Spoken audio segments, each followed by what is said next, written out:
சேத்ராப்பட்டில் முன்பகையால் இரு குழுவினருக்கிடையே தகராறு. போலீசார் வழக்கு பதிந்து விசாரணை.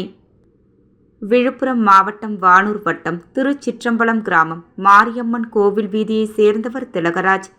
தனியார் நிறுவன ஊழியர். இவரது உறவினர் ஸ்ரீகாந்த். திலகராஜுக்கும் ஸ்ரீகாந்திற்கும் முன்பகை உள்ளது. இந்நிலையில் திலகராஜ் தனது நண்பர்கள் சந்தோஷ், தேவா ஆகியோருடன் சேத்ராப்பட்டில் உள்ள தனியார் மதுபான கடையில் மது அருந்த சென்றுள்ளனர்.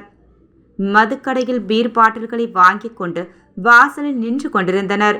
அப்போது இருசக்கர வாகனத்தில் அங்கு வந்த ஸ்ரீகாந்தின் உறவினர் பள்ளித்தன்னல் கிராமத்தை சேர்ந்த பாண்டியன் உள்ளிட்ட 4 பேர் வந்துள்ளனர். அவர்கள் திலகராஜிடம் ஸ்ரீகாந்துடன் ஏன் தகராறு செய்கிறாய் என கேட்டு தகாத வார்த்தையால் திட்டியுள்ளனர்.